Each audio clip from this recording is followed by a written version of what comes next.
Hey everyone, in this video we're checking out one of the most unique tiny houses we've seen yet. It's a beautiful DIY build that was inspired by Mykonos Island in Greece.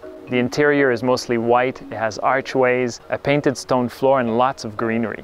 It also has 2 king-size lofts, 2 staircases, 2 patio doors, and lots of natural light coming in.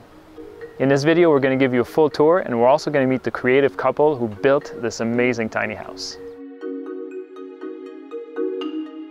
I believe it's everyone's right to build their own shelter. I believe it's actually a human right. Just like water is a human right, that we have access to clean water, I believe building our own shelter is as well. And so we're very strong advocates for being able to choose the life that you want. I built this in about 7 months, the main part, and then I took a lot of time to do the details after that. The length of our tiny house is 32 feet, including the bump outs. It's about 400 square feet, including the lofts. Loft space. Yeah. And sometimes people don't include the lofts, but they're very livable lofts, so about 400, yeah. Yeah, this is our main entrance, and so we do plan on having 2 patios, one out, one exit, and one out this side. Our main focus for having the lounge area here is that we found that so many tiny homes that we had seen previous to this, the lounge area faces this giant screen, and with this space, as you can see, it right out into nature. And I'll sit here with a book and lounge, and right by the fire, which is behind you there, and it's just wonderful. It's so serene, and yeah, love it. And when these doors are propped open, you know, you're just hearing the sights and sounds of nature, which is why we're here. Yeah. As you walk in, you'll notice right away that one of my photographs we decided to enlarge, and Lynn was able to sort of enclose the area as if you're actually in the scene. And as everybody knows, being a tiny houser means that you use all the space available to you. Behind here is a bump out that we have access to our electrical panel, which you know, runs through all the walls. And then our couch here, we're huge into the outdoors, so a lot of our stuff is underneath there, whether it's paddles or life jackets and that sort of stuff. We do have 2 stairways going up to the 2 different king-size lofts that we've built, and our storage area for our clothes and such are just right inside the stairs. So I've got my clothing, all, you know, the needs of a normal closet, and of course even more as you go all the way down. And of course we custom built them all, and they serve the purpose of you know, all of our needs and storage areas. So yeah, as long as you don't burn yourself on the stove right next to us. This is the kitchen right here, very simple. We mostly eat raw food, and sometimes we'll cook something, but the cooktop is plenty fine for that. And then we did a live edge countertop, and I had enough left over that I can just pull out a little bit of extra cutting space here to make the kitchen a little bit bigger. And we just got a little secondhand fridge that is actually propane and electric. There is a freezer that's separate, which I really did want, and we'll get a bigger one later. I did build enough space so that we could put a larger one later. This is the floor that I hand painted. I based it off of my favorite place in the world, which is Mykonos Island in Greece. All the streets there are white with stones, and it's just so beautiful. And then all their buildings are white, and they have windows that overhang with greenery and flowers. So I kind of based the whole tiny house on that. So this space here is just for the washer dryer that we're gonna get. We don't have it, obviously, it's invisible, but that's coming. So we just kind of closed it off like that. And then in here is our little bathroom. I really wanted a tub because I like to have baths and not just showers. And we will have a shower head as well, and then of course like shower curtain and everything. So we have this simple composting toilet, and it basically has 2 chambers. So it has the urine diverter and then a separate bucket for number 2, and you just would use sawdust with it, and then you just crank it like a few times. There's a little crank that comes with it, and it's that way it's not electric or anything. It's the smallest, most simple one that actually looks somewhat like a regular toilet, and that's what I wanted. It's called the C head, so C-head. I built this little door, one because I love little doors, but second because it's easy to take out the composting bucket, and then you don't have to take it all through the whole house. So this is one of the lofts. We hang out here and we read books or we play drums and we watch a movie, things like that. And then I have built a bridge here so you can actually go across, and it was just space that wasn't being used. So from when I was envisioning the tiny house, I always saw a bridge here, and I thought maybe it would make it claustrophobic, and it's one of the things that I had to deal with because I do get a bit claustrophobic sometimes, but not in here because we made a lot of windows. On the bridge we put mirrors as well to reflect the light, so I play a lot with that. Also, I cut out the windows in the bridge walls so that it works really well to give it an open, airy feel. So up here is our what we call moon loft. So I call this loft the moon loft where we sleep, and the other loft we call it sun loft. So this is a king size bed, and it's a very, very, very, very comfortable bed. Because we insulated so well, it works really well both ways. So in the winter it keeps it warm in here, and in the summer it keeps it cool. And we have 13 windows all around, and then 2 big doors as well, and so the cross breeze just really takes care of itself. It's only been a couple of days where we've stayed in here that it just was hot enough that we needed a fan.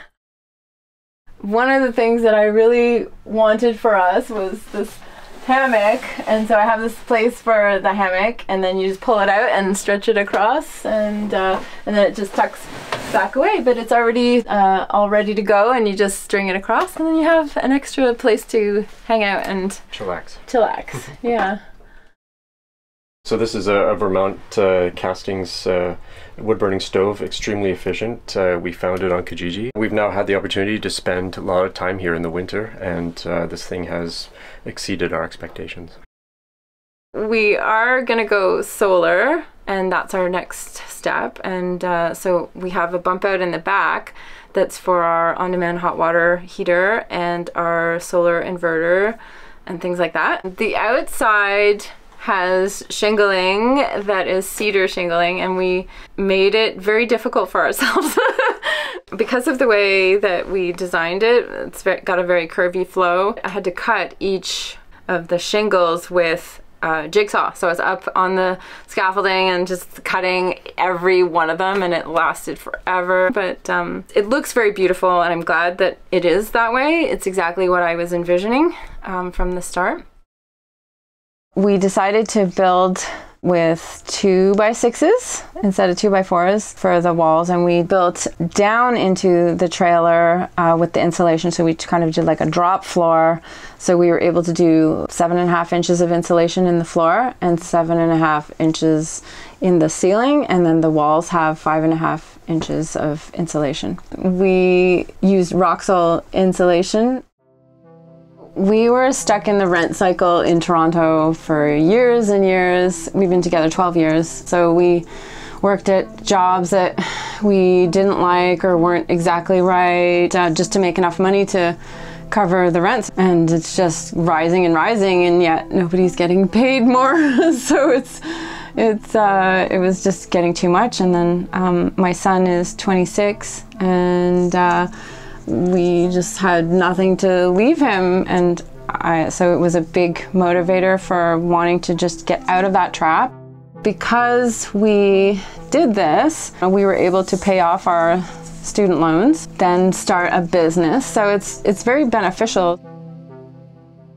We started off with no money, so we didn't even have a possibility of building a tiny house. So we built a little model, which we worked together on, and it was on a scale of 1 inch equals 1 foot. So it's very easy to do the math. Even if you're not great at math, you could design a house for yourself. Lynn had been making models for 4 years and researching how to do this, and we finally were able to find a place that allowed us to build for free indoors through friends that I've known for all my life. Julia and John. They have a huge collection of crystals and fossils and minerals from all over the world that they've collected. And we have a crystal shop attached to it. So together it's Crystal Cave, and we work together, we do digs together, we do polishing and cutting. And then I've just poured myself into doing all this creative stuff. So I built a meditation pod in there and a fairy village. I upcycle a lot of things.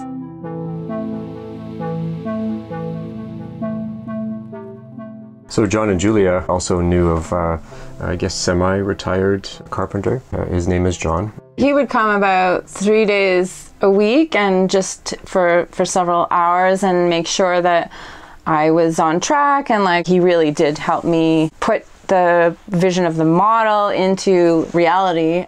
For the moment, it is not legal to live year-round in an organized township in the province of Ontario, but it is legal in an unorganized township, and so we're currently looking for land. There's actually 2 such townships nearby.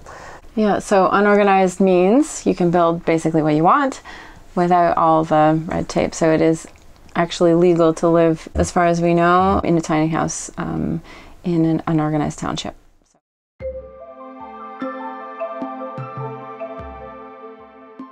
I did this practice of visualization where every single morning before I got up and every single night before I went to bed, I visualized us in the tiny house. And the model helped because you can look in different directions and through the windows and whatnot and see. And so visualizing is a huge part of what we did to bring this about.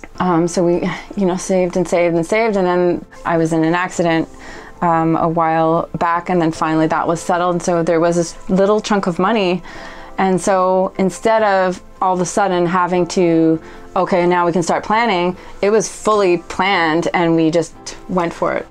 The only hiccup, and rather large hiccup, was that it meant us being apart for a year.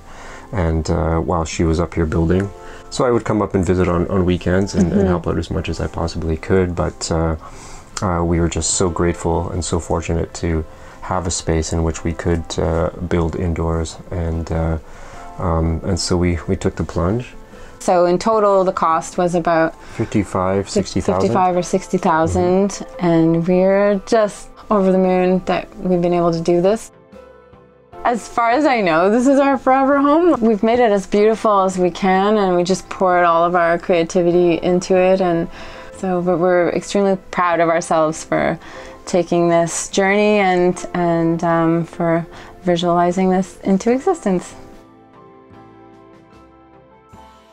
If you want to follow Lynn and James, you can check them out on Instagram at Little Star Tiny House and Crystal Cave Canada. Also, be sure to subscribe to our channel and check out our playlist for more videos like this. Thanks for watching. Yeah. It looks like you're sitting on the toilet. Yeah. Are you asking a question? Oh, okay. Sorry. And I'm looking right at the camera, so no. Oh, that's okay. That's okay. I'm gonna start again. Okay. So some people have the doghouse and some people have the veggie burger loft. Yeah. And you're all red now.